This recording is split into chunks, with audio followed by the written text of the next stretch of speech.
13 September 2024 ndadzoka zvakare muri yeZimbabwe ndine nyaya yandangoti ndiuye nayo nhasi ndakakubatirai munongoziva kuti semazuva ese tinogara tiri vanhu vema-updates nekuzivisana zvinhu zvinenge zvichiitika zvinenge zvichinetsa. Tanga nekulike this video, tipinde mushoko tionesane zvinhu zviri paground.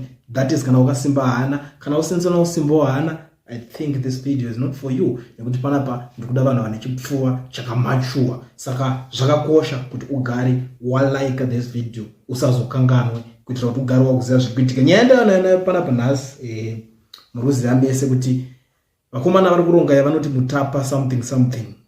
Now kunana mutapa nyaya yekuti tangotiwe tionesane kuti nyaya dzemari dziri kufambiswa sei, mari dzenyika. I know a lot of people vanogara chindibvunza kuti why is it iwe chitanga unonyanyorwadziwa nemari dzenyika.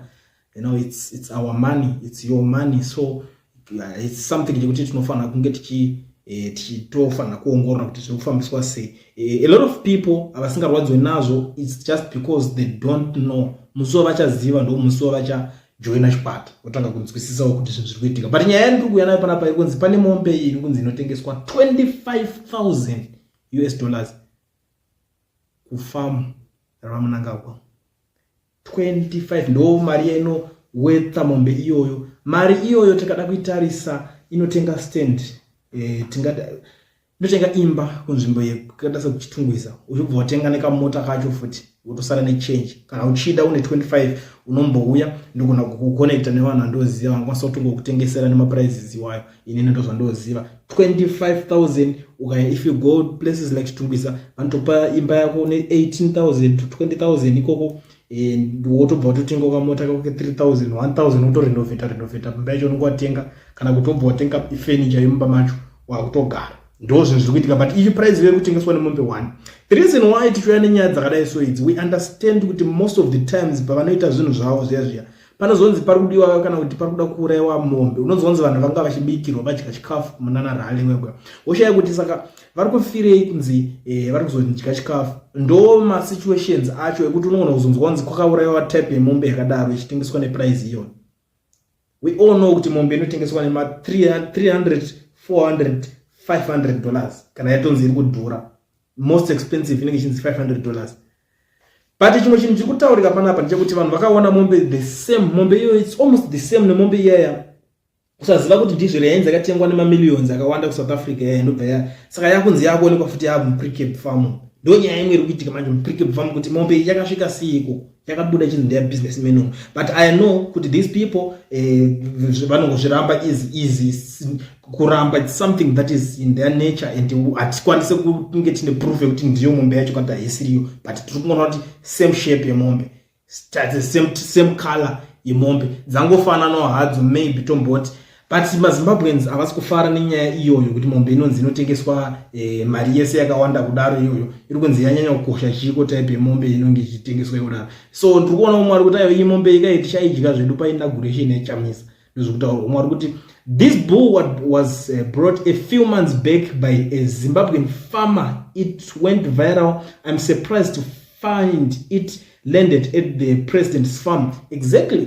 Ndo nyaya ndikubva kutaura nezvayo kuti I don't know, maybe kungofanana, maybe it's just coincidence, but zviri kutotishamisawo because takarinzwa kuti yakanga yatotengwa nemari yakawanda. Mumwe ari kuti we have seen the proxies sent to South African auctions to purchase these animals. The source of funds was always questionable.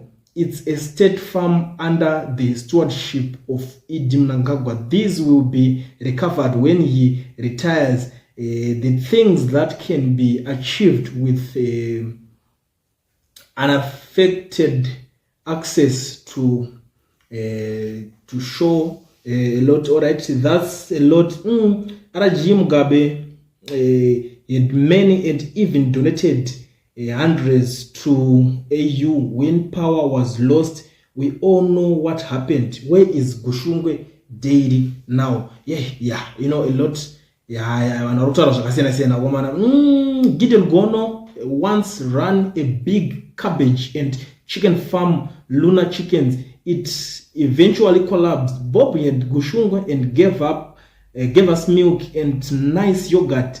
It Even he had ice cream, which was a favorite at star rallies, again collapsed. I hope this won't suffer the same fate post 2025. Yeah. You see, like kutaura kwandiri kuzviita zvinhu zvikazvi zvinotoita kakutoshamisa chekujeko. Kazoti ndezvenyika atindoyozo mari dzacho dzakanyatsouzofamba sei kuti zvinenge zvaipapo. It's just that vanokudza kuti hauikwanisa kuti questiona shamwari tine zvinhu zvakawanda zvatinoita, but it's questionable because mombe idzi dziri kunzi dzakaonekwa dzichitengwa munyika yeSouth Africa. But vanhu vaitoida kutozikanwa kuti imimi muri mafarmers muri kutenga mombe idzi, mari dzacho idzozo muri kudziwana kupi? It is sort of promotion. I don't think it's fair kuti vanhu vanoshandisa mukana kutoti iko zvine spotlight yese ndakutoisa kubusiness rangu, because kana uri on top papa une advantage kuti spotlight yese inenge iri pauri, obva wadiveta spotlight yese kuisa pabusiness rako. I don't think it's fair because it's your private business, your private property. Like what happened yesterday, they went to his farm in Kwekwe, which is not fair. It's not fair. Ma services ma runnings ese munyika otombomira ma ministers ese ma offices anenge akatovhara otombonzi zvatomboenda pa pause ma ministers ese kufarm.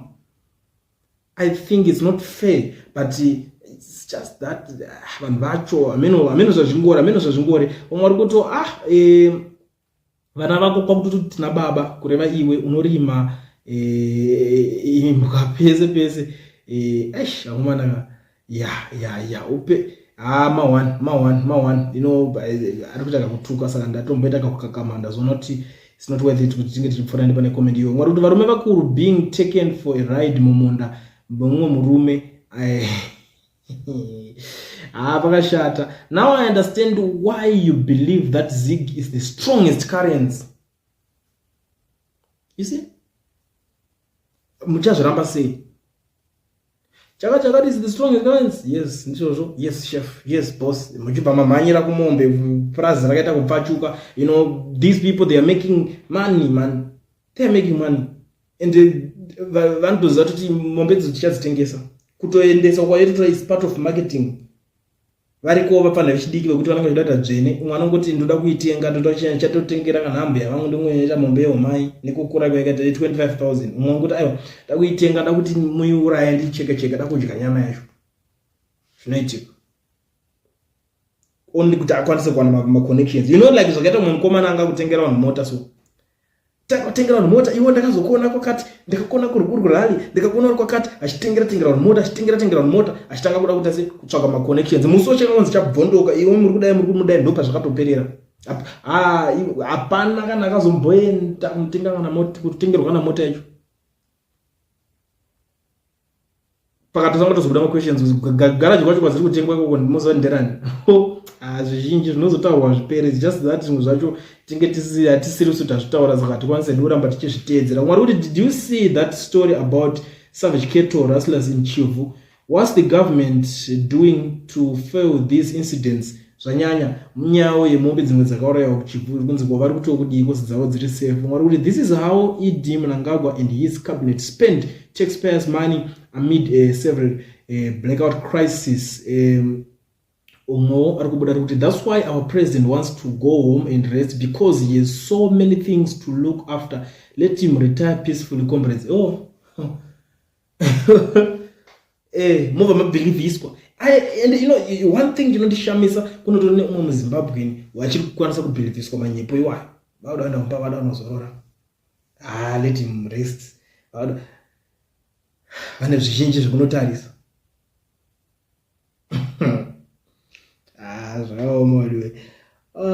You are showing us of the proceeds of looting. Show us images of Zico NRZ that benefits the economy. Exactly my point. You know, spotlight yese yachinjwa yakuskoko kuna individual zvinhu izvi zviri kunzi hazvina kana chekuita nenyika, hazvinei and hazvina zvakakubenefita. Kana une nharo ita nharo, kana uchivasapota vasapote, but da kukudza haumbofa wakadya kana chidya chemombe 1 chinobva neikoko, hautomboiafodi nyama yacho kana yatonzi yakutengeswa, haitosvike nekwauriko chero ukaita nharo dzinenge these guys they make money. they are making money. Mudhara wedu tisamudaro, mudhara wedu tingomsiya akadaro. Aiwa, tingomsiya kana musazomiti same stress adai kana anenge akura kana. Oh, all right, Mwari kuti ED has taken the whole country to be his family's finance. There is his son military, there is his son Chiwenga, the fact that full time to call him back after ZANU-PF chased him away.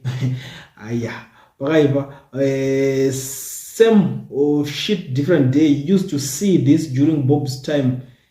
Zvichadarika zvichapera. Vanautaura zvakasiyana siyana about nyaya iyo. I understand kuti vanhu vanenge vane kakudisappointika kakawanda panyaya iyo. That's why inini nditadarika nepanapa tichingozivisana kuti mombe prize boy muri kuonawo sei nyaya yemombe. It's just that wakubana vanenge vatisa mafigures. Unozonzi todiwa $250,000. Unozonzi 250,000 baba, but it's 25,000 ekutaura pakutengwa kwemombe 1. Mari kuti munhu iwe ukatonzwa waitenga panenge pakashata. Saka kurota mwana wakagarira zvawo upfumi hwese iwe uri kuchema nhamo ukapfeka zvigamba ipapo kuti upfeke hembe nyowani unotomirira kuti vatange vakukambena kuti vaite election ubva watenga imwe hembe. Ndo zvazvitori. Ukasatodaro utoiwane ka unoiwana kupi mari. Anyway, ndatingoti ndidarike nepanapa tingozivisana zvinhu zviri kuitika paground so that imimi hamuzojambi kuone zvimwe zvinyaya zvine zvichiitika. Ameno munoona sei nyaya yemombe guys. Ndangoti ndidarike nayo nepanapa ndichingokuzivisa nezvimwe zvinhu zviri kutaurwa nevanhu. You tell me what you think in the comment section. Tionesana.